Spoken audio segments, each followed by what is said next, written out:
Guys, good morning. നമ്മൾ രാവിലെ 6 മണി ആയപ്പോഴത്തേക്കും അമ്പലത്തിലെത്തിയിട്ടുണ്ട് പൊങ്കാല ഇടാനായിട്ട്. അടുപ്പുകൾ മാറ്റി വെക്കരുതെന്ന് വളരെ പ്രത്യേകം അറിയിക്കുകയാണ്. നമ്മൾ ഇന്നലെ തന്നെ സ്ഥലം പിടിച്ചതുകൊണ്ട് നമ്മൾ കറക്റ്റ് നമ്മുടെ ലൊക്കേഷനിൽ വന്ന് സാധനങ്ങൾ വെച്ചിട്ടുണ്ട്. ആളുകൾ ഇപ്പോഴും സ്ഥലം പിടിക്കാനുള്ള ഓട്ടത്തിലാണ്. വന്നൊന്ന് സെറ്റിലായതിനു ശേഷം നമ്മളും ഒരുക്കങ്ങൾ സ്റ്റാർട്ട് ചെയ്തു. ഇതെൻ്റെ ആദ്യത്തെ പൊങ്കാല ആയതുകൊണ്ട് എങ്ങനെയാ ഏതാന്ന് ചെയ്യാനുള്ള ഐഡിയ എനിക്കില്ല. അമ്മയാണ് എനിക്ക് പറഞ്ഞു തന്നുകൊണ്ടിരിക്കുന്നത്. അമ്മ പറഞ്ഞു തരുന്ന അതേപോലെയാണ് ഞാൻ ഫോളോ ചെയ്യുന്നത്. പൊങ്കാലയെ പറ്റിയൊന്ന് റിസർച്ച് ചെയ്തപ്പോൾ അറിയാൻ കഴിഞ്ഞത് 1000 വർഷങ്ങൾക്ക് മുമ്പ് തൊട്ടേ എക്സിസ്റ്റ് ചെയ്യുന്ന ഒരു ഫെസ്റ്റിവൽ ആണെന്നാണ്. എല്ലാം ഒരുക്കി വെച്ചതിന് ശേഷം നമ്മളൊന്ന് അമ്പലത്തിൽ വന്നു. ഒന്ന് തൊഴുതിട്ട് നമുക്ക് ഇനി പോയിട്ട് പൊങ്കാല ഇടാം. ഞാനും അമ്മയും മാച്ചിങ് ഇട്ടിട്ടാണ് പൊങ്കാല ഇടാൻ വന്നേക്കുന്നത്. ഈ തമിഴ്നാട്ടിലെ പൊങ്കൽ തന്നെയാണോ നമ്മുടെ പൊങ്കാല എന്ന് എനിക്കൊരു ഡൗട്ട് ഉണ്ടായിരുന്നു. സംഭവം സെയിം ആണ്. കേരളത്തിലും തമിഴ്നാട്ടിലും ഒരേപോലെ സെലിബ്രേറ്റ് ചെയ്യുന്ന ഫെസ്റ്റിവലാണിത്. അങ്ങനെ നമ്മൾ all set to begin the പൊങ്കാലയാണ്. എല്ലാ അറേഞ്ച്മെൻറ്റ്സും കഴിഞ്ഞു. കുറച്ച് കർപ്പൂരം കൂടെ കലത്തിൻ്റെ താഴെ ഇട്ടാൽ പെട്ടെന്ന് കത്തും എന്ന് പറഞ്ഞുകൊണ്ട് അതും റെഡിയാക്കി വിളക്കും കൊളുത്തിയിട്ട് നമ്മൾ ഇരിക്കുകയാണ്. ഇനി നമ്മൾ വെയിറ്റ് ചെയ്യുന്നത് അമ്പലത്തിൽ നിന്ന് ദീപം പകർന്നു തരാനാണ്. അത് കിട്ടിയപ്പോഴത്തേക്കും നമ്മൾ സ്റ്റാർട്ട് ചെയ്തു.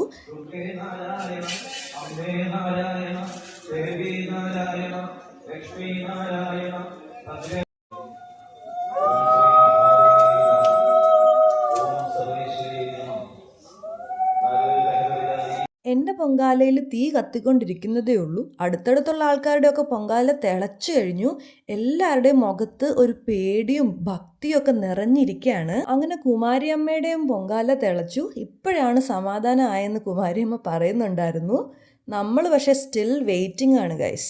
അങ്ങനെ ഫൈനലി നമ്മുടെ പൊങ്കാലയും തിളച്ചിരിക്കുകയാണ് ഗൈസ്. എനിക്ക് തീ കത്തിക്കാൻ അത്ര വശമില്ലാത്തതുകൊണ്ടാണ് ലേറ്റ് ആയത് എന്ന് ഞാൻ വിശ്വസിക്കുന്നു. കുറച്ച് ലേറ്റ് ആയെങ്കിലും ഫൈനലി വി സക്സീഡഡ് ഗൈസ്. ഒരുപാട് നേരത്തെ അധ്വാനത്തിന്റെ റിസൾട്ടാണ് എൻ്റെയും അമ്മയുടെയും. അങ്ങനെ നമ്മൾ പായസം റെഡിയാക്കി വെച്ചിരിക്കുകയാണ്. ഇനി ദേവി ഓരോ ആൾക്കാരുടെ അടുത്ത് വന്ന് പൂജിച്ചതിന് ശേഷമേ ചടങ്ങുകൾ അവസാനിക്കുകയുള്ളൂ.